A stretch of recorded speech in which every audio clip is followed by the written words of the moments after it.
The hospitality industry in Charleston, they have blown me away with their resiliency and with their commitment to getting through this. Whatever it takes, that's what we're going to do.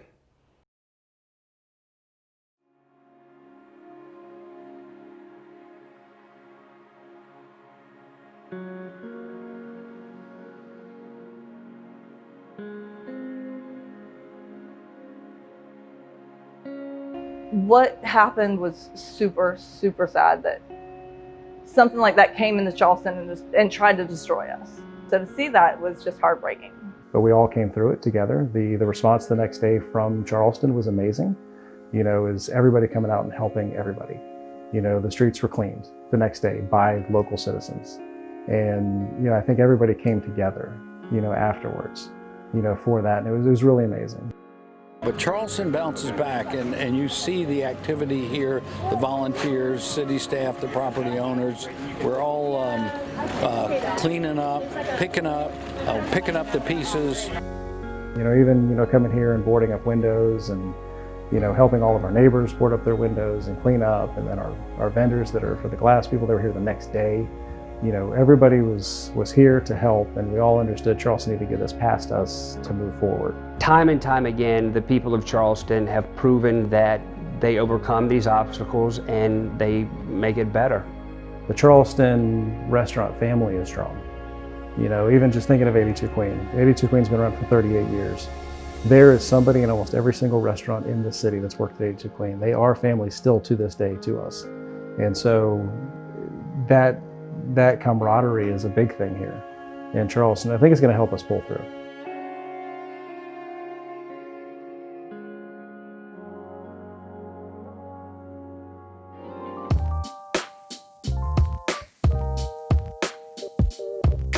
So obviously when we reopened, there was a lot of new stuff to adapt to. It's definitely challenging, for sure. It's a tough one. I don't think anybody's really poised for this. There's no playbook for this. No one's ever experienced anything like this. You got to go back a lot of decades to find something like this happen. That's the other big piece of this whole puzzle. You know, it's table distancing, masks. We've been doing masks since we reopened, which it wasn't mandated at the time, but we knew that it was the right decision. Put hand sanitizer stations everywhere. Wasn't mandated at the time, but it was the right decision. And just, you know, thinking about those things, it'll make both the staff and the guests comfortable. People are really understanding. People really appreciate that we take temperatures as they come in, that we're requiring everybody to wear a mask unless they are seated. You want for the customer to come in, truly enjoy the food and be able to relax and, you know, forget about the worries and just worry about how good is my food, you know, and like how great the margaritas taste. The good thing about that is we are doing a lot of to-go business. So that has definitely been helping us survive, and we're grateful for our customers. We've already seen some people come back 2-3 times a week already. We got people, you know, that got to get their taco fix or the margarita fix. I'm the type of person that if I see the opportunity to come back to work, I'm going to go back to work.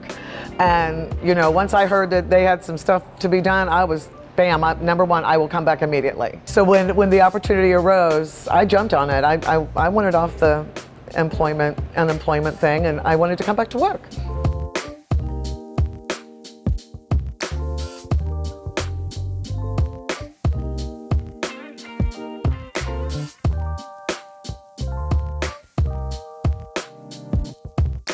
I mean, I think there's a lot of pride in both, and there's a lot of family aspect in both of them. In South Carolina, low country, what have you, you know, that family low country meal, you know, which we hit upon at 82 Queen in Florence is, you know, that's family. And then in Mexico, food is family. And, you know, that is what you do. It makes sense that it is very similar in that aspect. So, I mean, a lot of the ingredients are locally sourced. If we're not getting them locally, we're getting them from Mexico, you know, where the source is supposed to be. And so showcasing what can our ground do to really produce these great flavors. Everything is brought in fresh, everything is processed fresh. They use local, they buy local, and they love local. The amount of repeat customers is amazing, and like the people that understand it and get it, and understand like what we're doing and seeing the value in the more authentic upscale cuisine. In Mexico, it's not about the meat per se. What makes a good taco is one, the tortilla, then the salsa, and then the meat. And there's not really filler except for onion and cilantro, that's it. You know, they let the The tortilla, really, you want to taste the tortilla, and then the authenticness of the salsas. There's not this type of food in Charleston. It's an experience in its own, just trying these marinated, meats and all the freshness. There's only two things we don't make here, and that's the Heinz ketchup and the red Mexican hot sauce. Everything else is made here. So it's all fresh.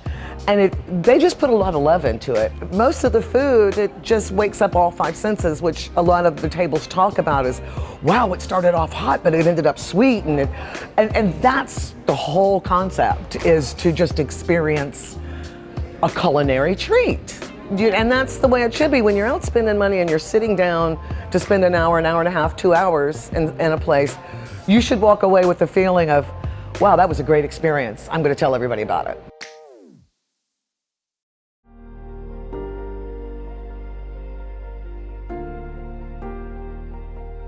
We hope to see a little resurgence. I think a lot of people have been sitting at home for a long time, and we're ready to see them come out of their shell and live life a little bit.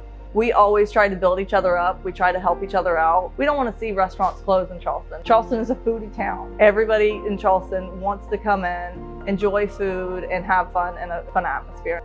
We're just so big on local and big on building up Charleston and being a great city and working together, and everyone's so proud of where they live, and we all definitely here at Charleston, we love it.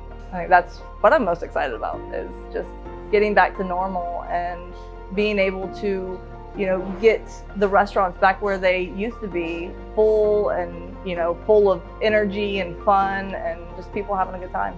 That's why I love Charleston. That's what I love around here.